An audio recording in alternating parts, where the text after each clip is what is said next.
Hi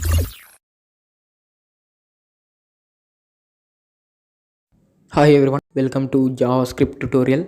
so ఈ video నుంచి JavaScript tutorial అనేది స్టార్ట్ అవుతుంది.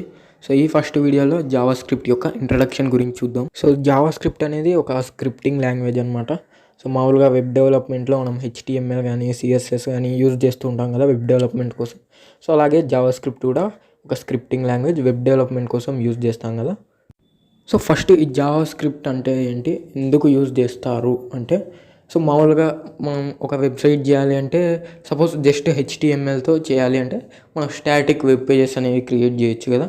So suppose HTML only use చేస్తే మనం ఒక వెబ్సైట్లో టైటిల్ రాయొచ్చు, అదేవిధంగా కొన్ని పారాగ్రాఫ్స్ రాసేసి ఇమేజెస్ పెట్టేసి ఒక వెబ్సైట్ అయితే చేయొచ్చు. సో అది స్టాటిక్ వెబ్ పేజ్. అది ఎక్కడి నుంచి చూసినా ఏదైనా బటన్స్ ఇచ్చినప్పుడు క్లిక్ చేసినా కానీ సో అక్కడ ఏం జరగదు, జస్ట్ ఎప్పటికీ అలా ఉండిపోతుంది. అంటే స్టాటిక్ వెబ్ పేజ్ ఏదైతే రాస్తామో HTMLలో, సో అది అలాగే ఉంటుంది.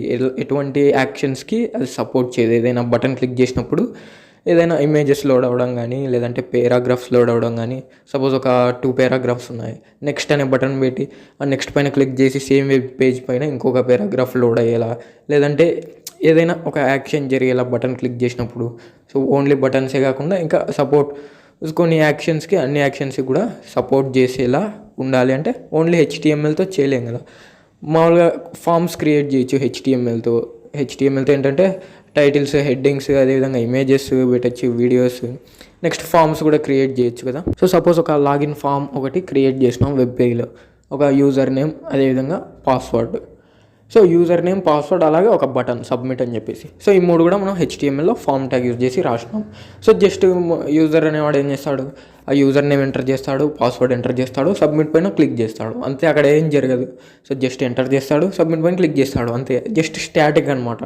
సో అది ఎక్కడ వెళ్ళి స్టోర్ అవ్వదు, దాన్ని మళ్ళీ మనం రిట్రైవ్ చేయలేం. సో ఇవన్నీ కూడా మనం స్టాటిక్ వెబ్ పేజ్లో క్రియేట్ చేయలేం అనమాట. సో అలాంటప్పుడు ఒక స్టాటిక్ వెబ్ పేజ్ని అన్ని యాక్షన్స్కి సపోర్ట్ చేసేలా ఒక డైనమిక్ వెబ్ పేజ్లా క్రియేట్ చేయాలన్నప్పుడు మనం జావాస్క్రిప్ట్ అనే స్క్రిప్టింగ్ లాంగ్వేజ్ యూజ్ చేస్తాం. సో జావాస్క్రిప్ట్లో ఏంటంటే, సపోజ్ ఇప్పుడు ఫామ్స్ని ఎగ్జాంపుల్గా చెప్పాను కదా.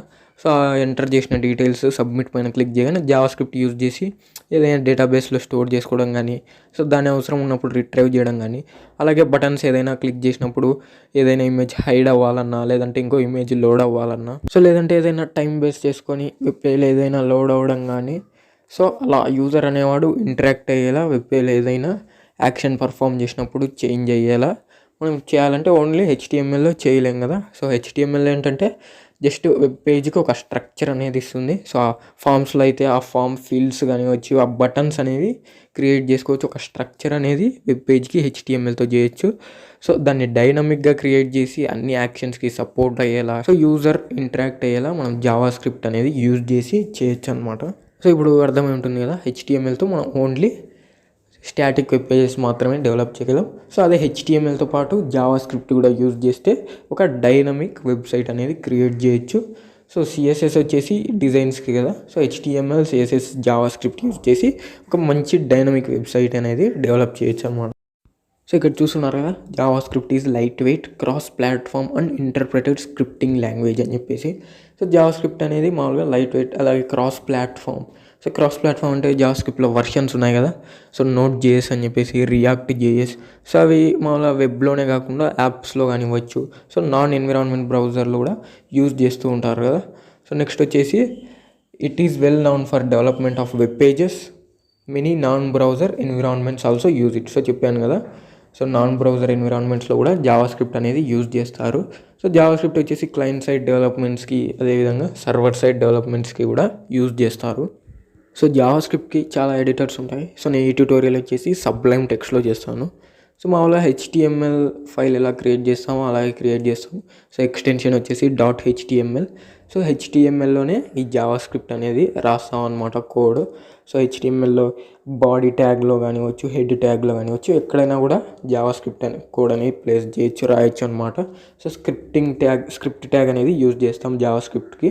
సో ఓపెన్ ట్యాగ్, అదేవిధంగా క్లోజ్ ట్యాగ్, స్క్రిప్ట్ ట్యాగ్ అనేది యూజ్ చేస్తాం. సో ఆ స్క్రిప్ట్ ట్యాగ్ బాడీ ట్యాగ్లో కానివ్వచ్చు, హెడ్ ట్యాగ్లో కానివ్వచ్చు, సో ఆ HTMLలో ఎక్కడైనా కూడా మనం రాయొచ్చు అనమాట. సో జావా స్క్రిప్ట్ యూజ్ చేసే కొన్ని టాప్ కంపెనీస్ ఒకసారి చూస్తే, సో ఇక్కడ చూస్తున్నారు కదా 2020 top companies using Java script. So ఇక్కడ టాప్ కంపెనీస్ ఉన్నాయి. మైక్రోసాఫ్ట్ కానివచ్చు, పేపాల్, అదేవిధంగా నెట్ఫ్లిక్స్, గూగుల్ కానివచ్చు, ఉబర్, అదేవిధంగా ఫేస్బుక్. సో ఇవి 6 కూడా మనకి టాప్ కంపెనీస్ కదా. సో ఈ 6 కంపెనీస్లో 2020 ప్రకారం సో జావా స్క్రిప్ట్ అనేది ఈ 6 టాప్ కంపెనీస్లో యూజ్ చేసినారనమాట. సో ఇంకా చాలా టాప్ కంపెనీస్లో ఈ జావా స్క్రిప్ట్ అనేది యూజ్ చేస్తారు. సో జావా స్క్రిప్ట్లో చాలా వర్షన్స్ ఉంటాయి కదా, angular JS, note JS, React JS, view JS, అలాగే చాలా వర్షన్స్ ఉంటాయి. సో వీటిలో నోట్ జేఎస్, యాంగులర్ జేఎస్ వాటితో రియల్ వరల్డ్ అప్లికేషన్స్ ఉంటాయి. సో నోట్ జేఎస్లో కొన్ని రియల్ వరల్డ్ అప్లికేషన్స్ ఏమేమి చేశారో ఒకసారి చూద్దాం.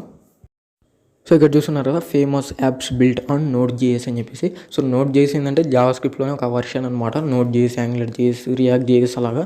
సో నోట్ జేఎస్ యూజ్ చేసి కొన్ని ఫేమస్ యాప్స్ బిల్డ్ చేశారు. సో ఇక్కడ చూస్తున్నారు కదా, పేపాల్ కానివచ్చు, LinkedIn, Netflix, Uber, eBay, Walmart, Groupon. So ఈ 6-7 కంపెనీస్ ఉన్నాయి కదా.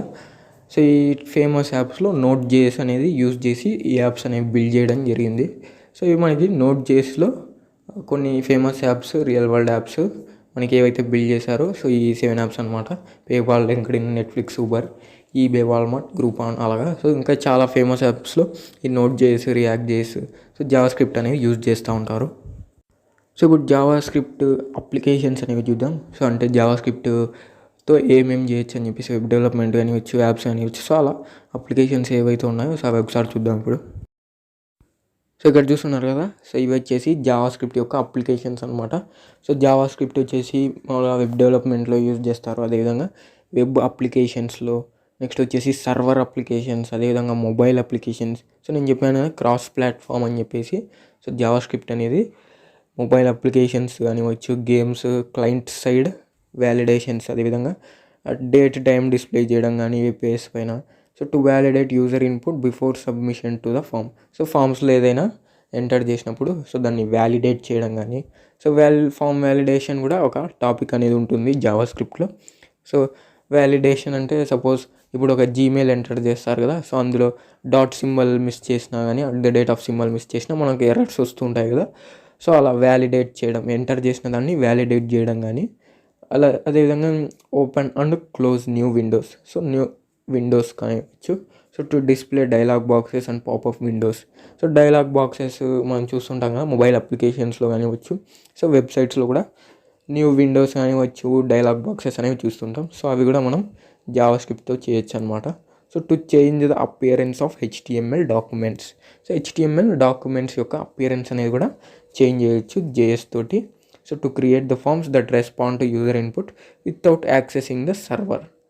సో సర్వర్ని యాక్సెస్ చేసుకోకుండా యూజర్ ఇన్పుట్కు రెస్పాండ్ అయ్యే ఫామ్స్ని జావా స్క్రిప్ట్తో క్రియేట్ చేయొచ్చు అనమాట. సో ఇవి మనకి JavaScript applications. So JavaScript syntax చూసుకుంటే మనకి స్క్రిప్ట్ ట్యాగ్ అనేది యూజ్ చేస్తాం జావా స్క్రిప్ట్ కోసం. సో ఓపెనింగ్ ట్యాగ్, అదేవిధంగా క్లోజింగ్ ట్యాగ్. సో మీరు ఇక్కడ చూస్తున్నారు కదా స్క్రిప్ట్ అని చెప్పేసి, ఓపెనింగ్ ట్యాగ్, అదేవిధంగా క్లోజింగ్ ట్యాగ్. సో ఓపెనింగ్ ట్యాగ్లో టైప్ అనే అట్రిబ్యూట్ ఉంది. సో అందులో text/జావా స్క్రిప్ట్ అని చెప్పేసి. సో సపోజ్ బ్రౌజర్ అనేది అండర్స్టాండ్ చేసుకోవాలి కదా ఏ లాంగ్వేజ్లో రాస్తాడని చెప్పేసి ఆ టైప్. సో టైప్ text/జావా స్క్రిప్ట్ అని చెప్పేసి రాసినప్పుడు సో ఈ స్క్రిప్ట్ అనేది జావా స్క్రిప్ట్ లాంగ్వేజ్లో అనేది ఉందని చెప్పేసి బ్రౌజర్ అనేది అండర్స్టాండ్ చేసుకుంటుంది. సో ఈ script tags opening tag, closing tag మధ్యలో మనం జావా స్క్రిప్ట్ కోడ్ అనేది రాస్తాం. సో ఈ స్క్రిప్ట్ ట్యాగ్ అనేది మనం HTMLలో ఎక్కడైనా ప్లేస్ చేయొచ్చు అనమాట. సో ఎక్కడైనా రాయొచ్చు, హెడ్ ట్యాగ్లో కానివచ్చు, బాడీ ట్యాగ్లో కానివచ్చు. సో హోల్ HTML ఫైల్లో మనం ఎక్కడైనా రాయొచ్చు. సో ఇలా opening tag and closing tag మధ్యలో సో జావా స్క్రిప్ట్ కోడ్ అనేది రాస్తాం అనమాట. సో జావా స్క్రిప్ట్ కోసం సబ్లైమ్ టెక్స్ట్ ఎడిటర్ ఎలా డౌన్లోడ్ చేసుకోవాలో చూపిస్తాను ఇప్పుడు. సో ఫస్ట్ అయితే క్రోమ్ బ్రౌజర్ అయితే ఓపెన్ చేసేయండి. సో ఓపెన్ చేసిన తర్వాత ఇక్కడ సెర్చ్ బాక్స్లో వచ్చేసి సబ్లైమ్ టెక్స్ట్ ఎడిటర్ డౌన్లోడ్ అని చెప్పేసి సెర్చ్ చేయాల్సి ఉంటుంది. సో సెర్చ్ చేయగానే ఫస్ట్లోనే వచ్చేస్తుంది డౌన్లోడ్ సబ్లైమ్ టెక్స్ట్ అని చెప్పేసి ఫస్ట్ వెబ్సైట్ వచ్చేస్తుంది. సో దానిపైన క్లిక్ చేయండి. సో దానిపైన క్లిక్ చేయగానే సో ఈ విధంగా వచ్చేసింది నెక్స్ట్ వెబ్ పేజ్. సో ఇక్కడ మనకి 3 ఆపరేటింగ్ సిస్టమ్స్కి అయితే సపోర్ట్ చేస్తుంది, macOS, Linux, అదేవిధంగా విండోస్కి. సో నేను ఆల్రెడీ ఇన్స్టాల్ చేసినాను విండోస్లో. సో జస్ట్ ఇక్కడ సెకండ్ ఆప్షన్ ఉంది కదా విండోస్ అని చెప్పేసి.